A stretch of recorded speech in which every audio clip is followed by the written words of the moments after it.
The invisible wall. There was something about Lucas that no one saw. On the outside, he seemed confident, productive, even admired by some. But inside, he lived a silent battle. Every day he woke up with the feeling of being trapped, even without knowing why. He had plans, dreams, and talent, but when it came time to act, something paralyzed him. It wasn't laziness. It was an invisible force, a voice that whispered, "This is too big for you." It was during one of those days of mental paralysis that he heard a phrase that would change everything. "The only limitation that exists is the one you accept in your mind." At first, it seemed like cheap self-help, but the idea began to grow like a seed. What if it were true? What if the only real enemy was within him? Lucas began to observe his own thoughts. He noticed a cruel pattern. Whenever he imagined something daring, starting a business, moving to a new city, publishing a project, his brain reacted as if it were in danger. It created logical excuses, rational arguments, small justifications for not trying. It was the same mechanism that makes someone see darkness and think of monsters. His brain was simply trying to protect him, but protect him from what? He then realized that the fear wasn't of failure, but of discomfort. His mind hated the new. It preferred the comfortable prison of routine to the uncertain freedom of expansion. And the more he obeyed that voice, the stronger it became. It was like feeding his own jailer. That night, lying in the dark, Lucas conducted a simple experiment.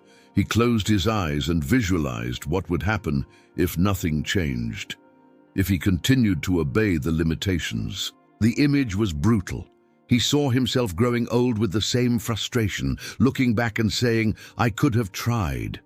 The mind that had said, "I protect you," now showed the price of that protection, a wasted life. And it was at that moment that something began to crack inside him. He realized that it wasn't life that held him captive, but the ideas he accepted as truths. The limitation wasn't in the world. It was in acceptance. It was a prison made of thoughts, not walls. But the most terrifying part was yet to come, discovering who he put those ideas there. Because nobody is born believing they are small. Someone or something teaches us that. And that's where the story changes completely.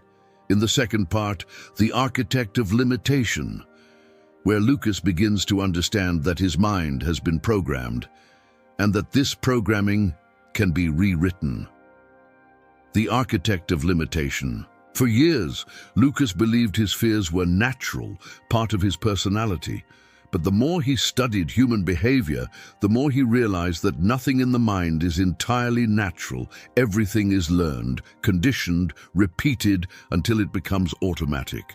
And if something is learned, it can be unlearned. He began to remember little phrases he heard in childhood. "Don't try that, it's too difficult. You weren't born for that.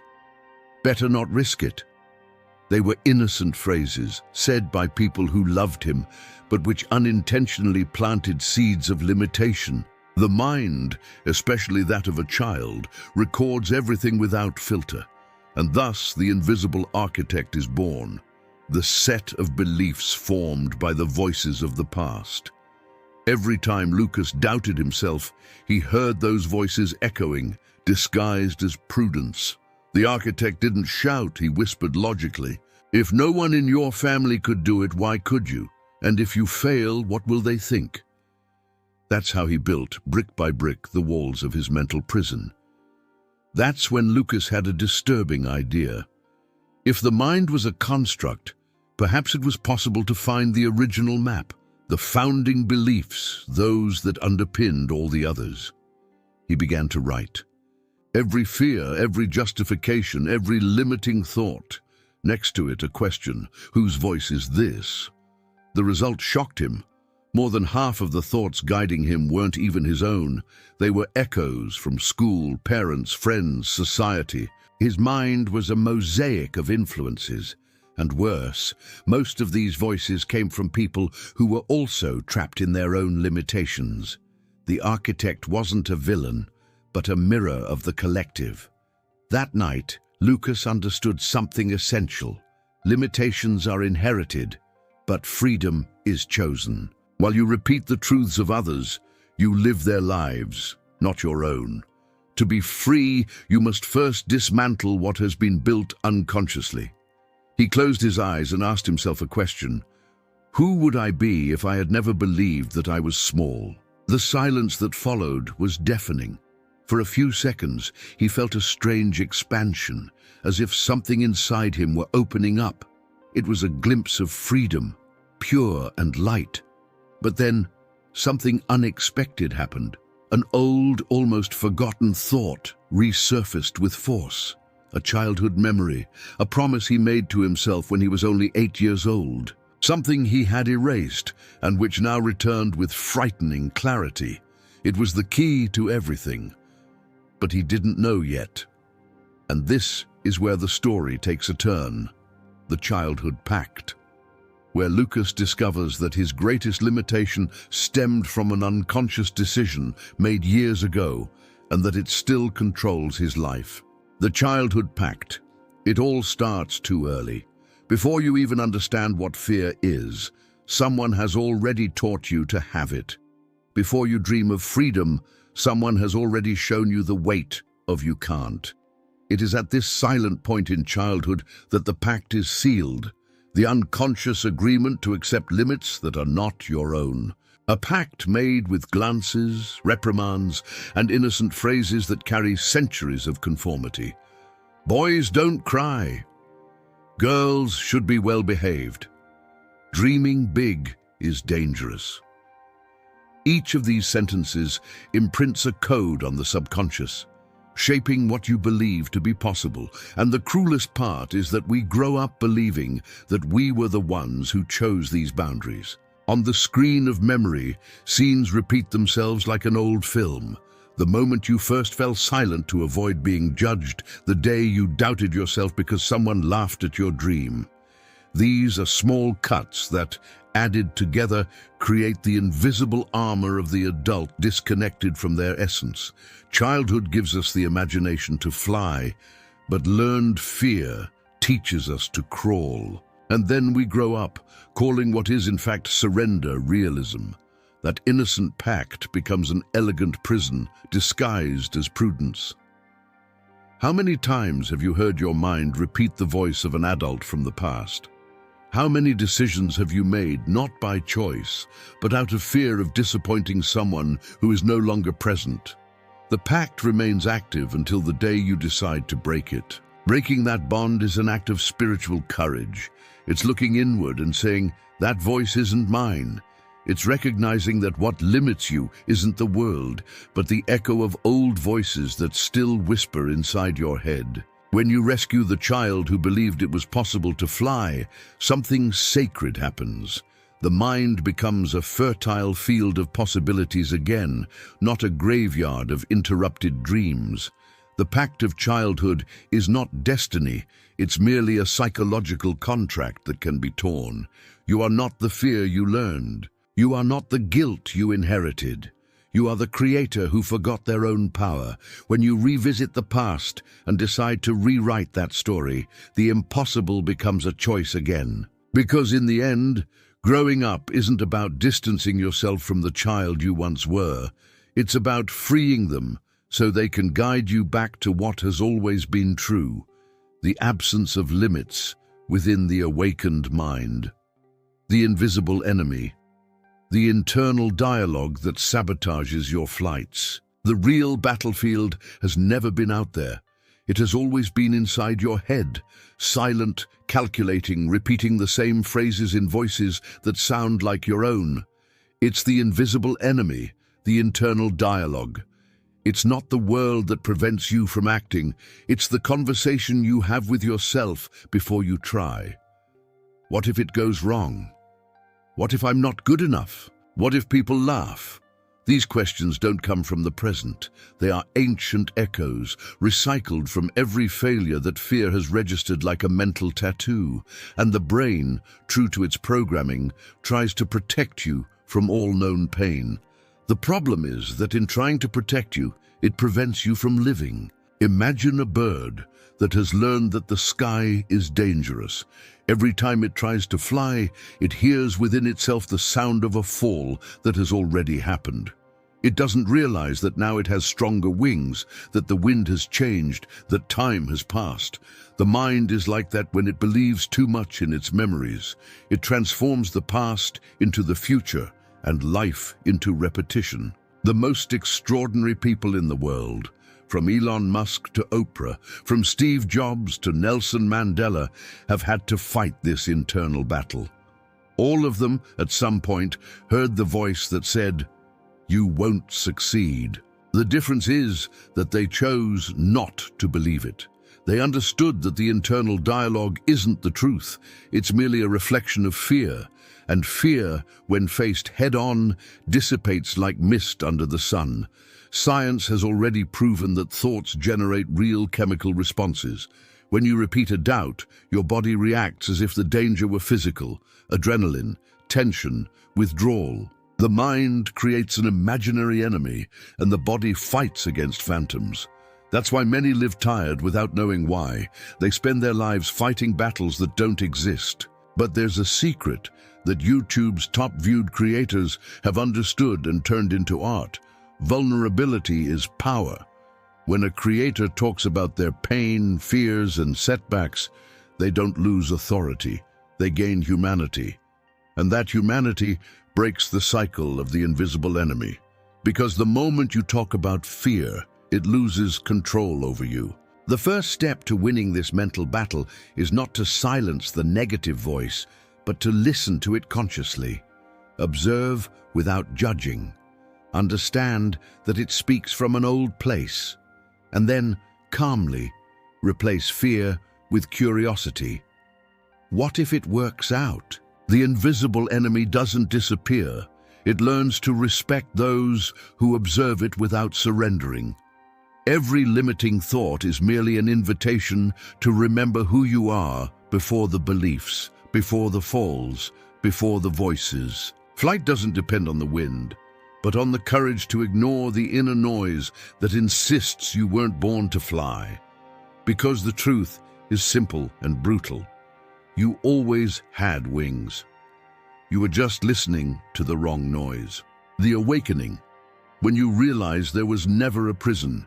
There is a subtle, silent moment when something changes. It's not a miracle nor a grand revelation. It's just a snap. The moment you understand that the bars that surrounded you were always made of air. You realize that the prison never existed outside of you, but in the narrative, you repeated every day. Awakening is the most discreet and powerful scene in life. There are no fireworks, no applause. It's just a different perspective on the same scenery. The world doesn't change, but the way you interpret it does, and that's enough to transform everything. Consider one of YouTube's most watched creators, Jay Shetty, for example. He built an empire of billions of views, not with promises, but with simple truths. His strength lies in translating ancient wisdom into human experiences. When he talks about awakening, he doesn't sell a spiritual concept, but a reunion with reality, the understanding that the power we seek outside has always been within. The same applies to you.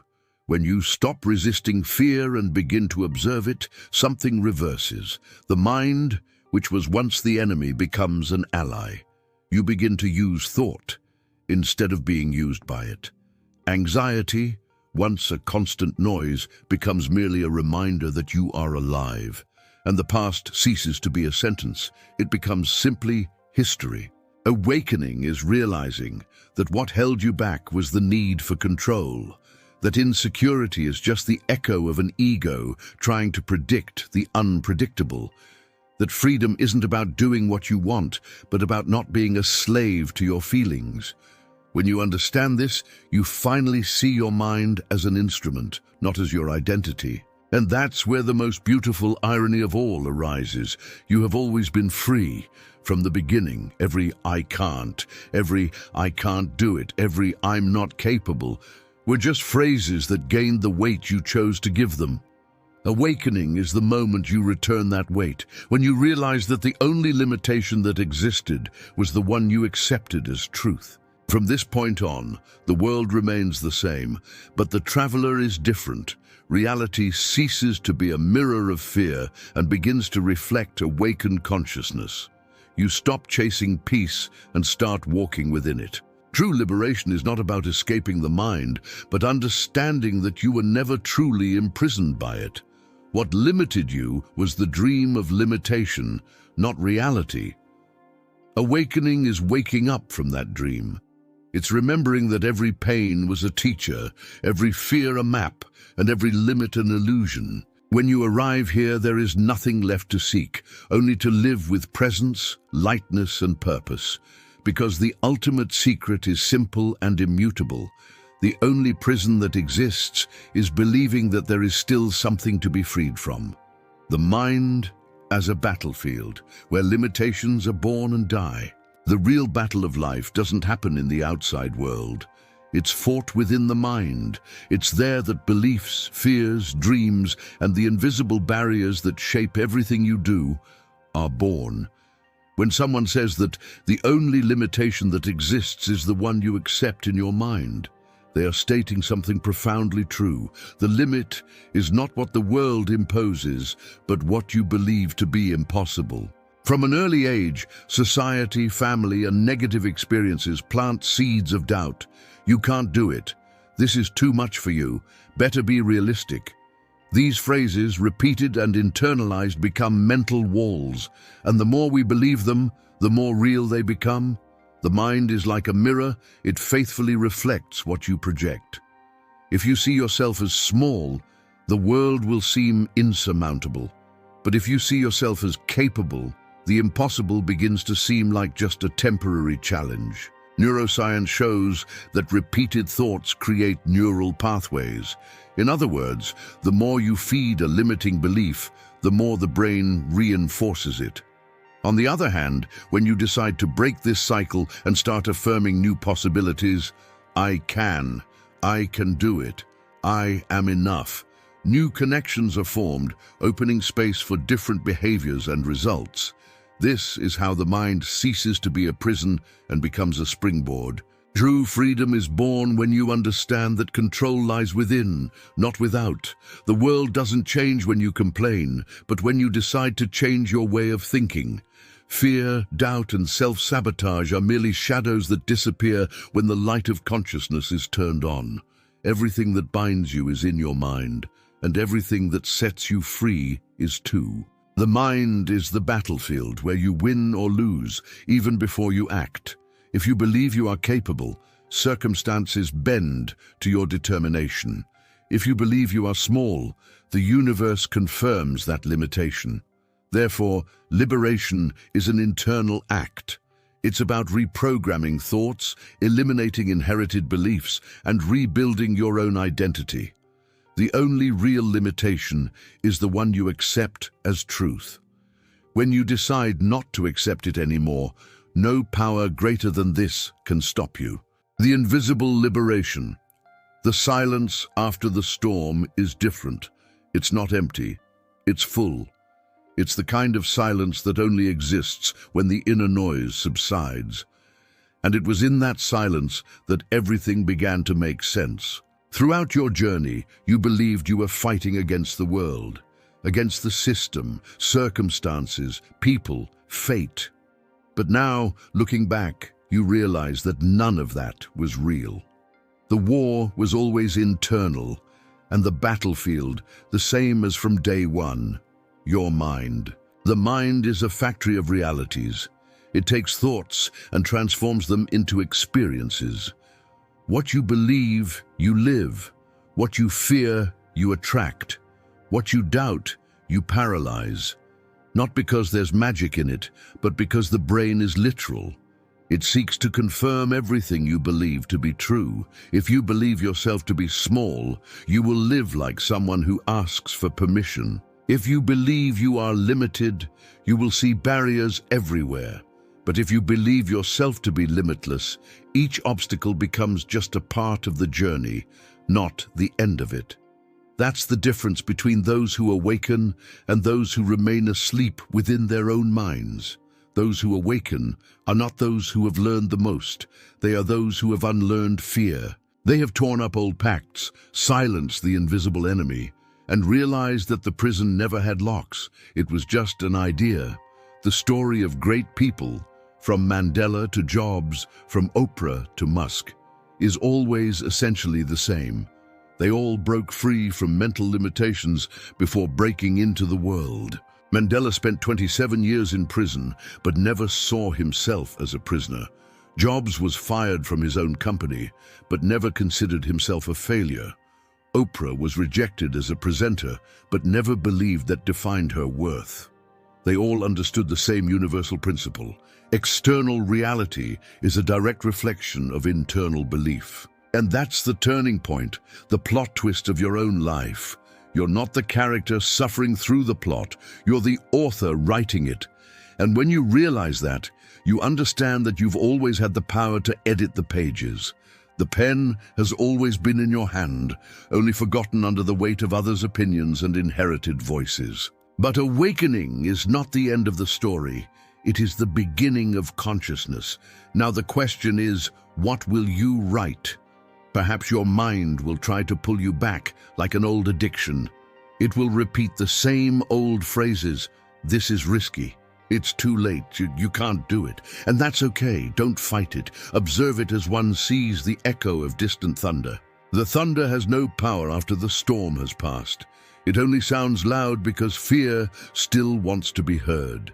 True freedom is not silencing the mind, but living above it.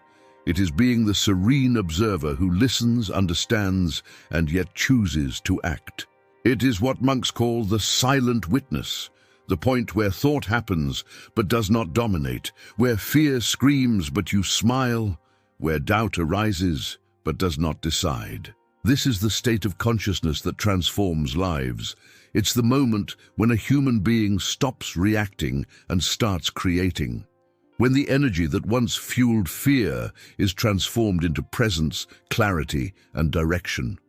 When this happens, you no longer need to believe in yourself, because belief is no longer necessary. You simply are. And it is at this point that everything you seek, success, purpose, peace, ceases to be a goal and becomes a consequence. The great creators of YouTube, the authors who move millions, the thinkers who transcend generations, they all arrived here. They understood that power lies not in controlling the world, but in understanding the mind. And that, by understanding the mind, the whole world changes color. Now you might be wondering, so what do I do with all this? The answer is simple and radical. Stop accepting limits you didn't choose. Don't accept inherited fear. Don't accept the imposed label. Don't accept the story that others have written about you. A limitation only exists when you acknowledge it as real. Today, at this very moment, you can do what billions of people have never dared to do. Decide to think differently. Decide that what defines you is not what you have lived through, but what you choose to believe now. The mind is plastic, malleable, infinite. A new thought, repeated with truth, becomes a new destiny. This is the message hidden beneath epic soundtracks and emotional narratives in the world's most watched videos. Life changes when belief changes. There is no greater power than that of an awakened mind. In the end, you discover that there was never an end. What seemed like closure was merely the beginning of a new way of existing. Prison was a dream. Freedom was always here. The world does not bow to the strong, but to the conscious. And when you wake up, you realize there is no outside. There is only the reflection of what you choose to accept within. The only limitation that exists is the one you accept in your mind.